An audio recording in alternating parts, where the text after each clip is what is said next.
జగన్ చుట్టూ కోటరీ ఉందని దానివల్లే తాను దూరమయ్యాను అన్న విజయసాయిరెడ్డి వ్యాఖ్యలకు మాజీ మంత్రి గుడివాడ అమర్నాథ్ కౌంటర్ ఇచ్చారు. నిన్న మొన్నటి వరకు జగన్ కోటరీలో ఉన్న వ్యక్తే ఇలా మాట్లాడితే బాగుండదన్నారు. జగన్ అధికారంలోకి వచ్చి ఉంటే ఇలా మాట్లాడేవారా అని నిలదీశారు. ఈ యొక్క ద్వితీయ శ్రేణి నాయకత్వం ఈ కోటరీ నుంచి ఏ రోజైతే ఆయన బయటపడతాడో ఆ రోజు ఆయనకు భవిష్యత్తు ఉంటుంది. నాయకుడు అన్నటువంటి వాడు ఈ చెప్పుడు మాటలను నమ్మకూడదు. చెప్పుడు మాటలను నమ్మితే నాయకుడు నష్టపోతాడు, ప్రజలు నష్టపోతారు, పార్టీ నష్టపోతుంది. మోహన్ రెడ్డి గారితో నేను మాట్లాడినప్పుడు నేను చాలా స్పష్టంగా చెప్పా, సార్ మీ మనసులో నాకు స్థానం లేదు, నా మనసు విరిగిపోయింది. మీ మనసులో స్థానం లేనప్పుడు ఈ పార్టీలో కొనసాగాల్సినటువంటి అవసరం నాకు లేదు. కాబట్టే నేను ఈ పార్టీ వదిలి వెళ్ళిపోతున్నాను. విరిగిన మనసు అతకదు కాబట్టి నేను పార్టీ నుంచి వెళ్ళిపోయాను.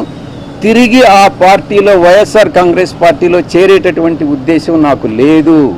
జగన్మోహన్ రెడ్డి గారి కోటరీ అంటే ఈ రాష్ట్రంలో వైఎస్ఆర్ కాంగ్రెస్ పార్టీ కార్యకర్తలు ఆ పార్టీలో లేని వాళ్ళు మాట్లాడాలి తప్ప మొన్నటి వరకు ఆ పార్టీలో ఉన్నటువంటి మనం మాట్లాడితే చెప్పు.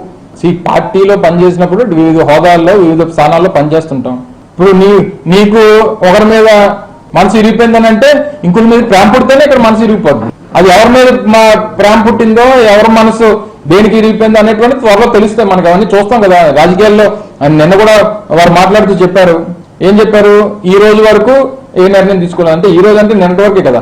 సరే, వారు మాట్లాడినప్పుడు ఢిల్లీలో మాట్లాడినప్పుడు నేను ఇంక రాజకీయం మాట్లాడదలుచుకోలేదు, వ్యవసాయం మాత్రమే చేస్తానని చెప్పారు. సరే, అలాగే అనుకున్నాం. మరి నిన్నటి పరిస్థితులు అయితే దానికి భిన్నంగా కనిపించాయి నాకైతే. సో నిన్న భిన్నంగా కనిపించిన తర్వాత ఈ కొత్త మాటలన్నీ మనసు ఇరిగిపోయింది, లేకపోతే ఇంకోటి అయింది అన్న తర్వాత ఇంకో మీద ప్రేమ పుడితేనే మనసు ఇరిగిపోవాలి. మరి